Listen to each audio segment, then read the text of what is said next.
আল্লাহ। আজকে আমার সবচেয়ে বড় প্রাপ্তি, দীর্ঘ 23 বছর দীর্ঘ পরে এই পার্টি অফিসের সামনে আমার দলীয় নেতাকর্মী, আমার যারা সঙ্গে শৈশবের থেকে দল করছি, যাদের সাথে একত্রিত ভাবে চলাফেরা করছি, তারা আজকে আমাকে সম্বর্ধনা দিয়েছে। আল্লাহ তোমার কাছে হাজার শুকরিয়া, তুমি এই জগতে আমি তোমার কাছে হাজার শুকরিয়া, তোমার কাছে আমি হাজার শুকরিয়া। আল্লাহ যত অন্যায় যত বিচারী হোক, তুমি মহান, তুমি একত্রিত। তোমাকে আজকে আমার আসলে বলার বা কিছু বলারও মানে ভাষা নাই। আমি এত আনন্দিত বা এত নিজেকে ভাবে যে আজকে এই পরিস্থিতি হবে আমি কল্পনা করতে পারিনি। আমার সম্মানিত যেহেতু আমি যার সাথে আমি এই 2003 সালে আমি এই কেসটা খাওয়ার পরে যাকে আমি সবচেয়ে বেশি আপন ভাবে পেয়েছি, যাকে আমি দল বহিষ্কার করলেও আমাকে কখনো ছেড়ে দেয়নি, আমার তথ্য গোষ্ঠীর ভিতরে সে আমার মাঝে থাকে যে জনাব হাবিবুর রহমান হাবিব।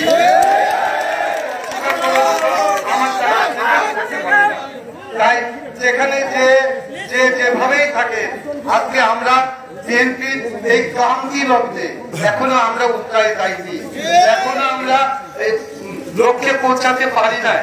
তাই আজকে এই দীর্ঘ 23 বছরে আমি 13 সালে নির্বাচন পার করছি, আমি 18 সালে নির্বাচন রাজশাহীতে পার করছি, আমি 24 সালে নির্বাচন পার করছি।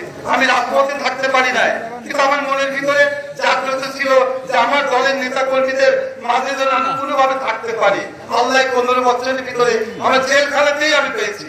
আমি ফ্যাসিস্ট সরকারের মনে করেন যারা নির্যাতিত সৈনিক, সে যে দলই করছে আমি তাদের সেবা করে দিচ্ছি।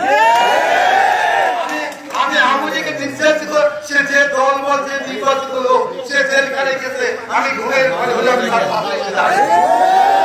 আমি তার আজকে পাচ্ছি, আমার ঘরে বড় আশা, আমি অনেক কথা হয়তো ঈশ্বর দিতে পাবো। আজকে আমার বড় প্রিয় ব্যক্তি মকলেস রহমান বাবলু ভাইকে আমি এখানে আসতে বলতে বলছি, যার হাত ধরে আমি রাজনীতিতে শুরু করেছি। আজকে আমাদের এখানে অনেক নেতৃবৃন্দ আছে, আনিসুর রহমান বাবু আছে, কন্টু ভাই আছে, বগা ভাই আছে, ডাক্তার নোমান আছে, সিদ্দিক আছে, জেলা বিএনপির সবাই আমাকে এখানে আসা অভ্যর্থনা যাচ্ছে। এর চাইতে একটি কর্মীর কোন বড় পাওয়া হতে পারে না। আমি কর্মী, আমি আপনাদের সাথে কর্মী, আমি দল করি, আমি দলের আমি কোন ধানের শীষের লোক, আমি ধানের শীষ যেখানে আছে শরীফুল ইসলাম তুহিন সেখানেই আছে। আমি এই প্রতিশ্রুতিবদ্ধ, আমি জেলখানাতে দীর্ঘ টাইম থাকছি, কষ্ট থাকলে মাফ করবেন। আমি ঈশ্বর দিতে যাবো, আমি ঈশ্বর দিতেই বলবো আমার কথাগুলো। আমার মনের প্রাণের স্পন্দন ঈশ্বরের মাটিতে পড়ে রয়েছে, আমি তার কাছে যাবো, আমি আমার নেতা হাত ধরে যাবো, আমি হাবিবুর রহমান হাত ধরে যাবো,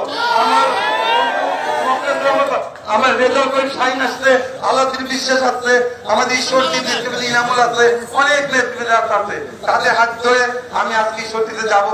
এটাই আমার বড় পাওয়া। আরো যারা বন্ধুরা আসেনি তাদেরকেও ইনশাল্লাহ ধানের শীষের প্রতীকে নিয়ে আসবো ইনশাল্লাহ। বাংলাদেশ জাতীয়তাবাদী জিন্দাবাদ, শহীদ জিয়া অমর হোক।